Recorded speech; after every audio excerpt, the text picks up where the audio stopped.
মানবরচিত জীবন ব্যবস্থার পরিবর্তে আল্লাহর দেয়া জীবন বিধান প্রতিষ্ঠার প্রত্যয় নিয়ে কুষ্টিয়ায় হিজবুত তৌহিদের উদ্যোগে অনুষ্ঠিত হল এক বিশাল জনসভা।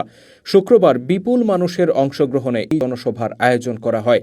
এ সময় স্লোগানে স্লোগানে মুখরিত জনতার কণ্ঠে ছিল আল্লাহর দ্বীন প্রতিষ্ঠার অঙ্গীকার, ছিল চলমান অপরাজনীতি, দুর্নীতি, বৈষম্য আর মব সন্ত্রাসের বিরুদ্ধে তীব্র অসন্তোষ।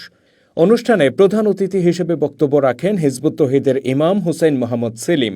চলমান অপরাজনীতি ও হানাহানির বিরুদ্ধে মানুষকে ঐক্যবদ্ধ হওয়ার আহ্বান জানান তিনি। হিজবুত তৌহিদের এই শীর্ষ নেতা বলেন, এদেশে যতই ক্ষমতার পালাবদল ঘটুক, সাধারণ মানুষের ভাগ্যের কোনো পরিবর্তন ঘটবে না। অতীতের মতো আগামী দিনেও যারা ক্ষমতায় আসবেন তারাও স্বৈরাচারী হয়ে উঠবেন।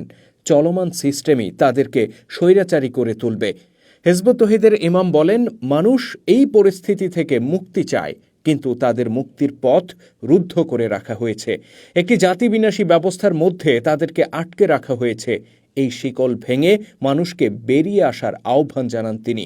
খুলনা বিভাগ হিজবুত তৌহিদের সভাপতি তানভীর আহমেদের সভাপতিত্বে অনুষ্ঠানে আরও বক্তব্য রাখেন সংগঠনের প্রধান উপদেষ্টা খাদিজা খাতুন, সাধারণ সম্পাদক মোহাম্মদ নিজামুদ্দিন, যুগ্ম সাধারণ সম্পাদক Moshiur Rahman, রুফাইদাহ Panni, doctor Mahbub Alam Mahfuz, S M Shamsul হুদা ও রিয়াদুল হাসান, স্বাস্থ্য বিষয়ক সম্পাদক উম্মুত্তিজান মাকদুমা পন্নী, নারী ও শিশু স্বাস্থ্য বিষয়ক সম্পাদক সুলতানা রাজিয়া, কুষ্টিয়া অঞ্চলের আঞ্চলিক সভাপতি মোহাম্মদ জসিবউদ্দিন, কুষ্টিয়া জেলা সভাপতি মোহাম্মদ আক্কাস আলী প্রমুখ।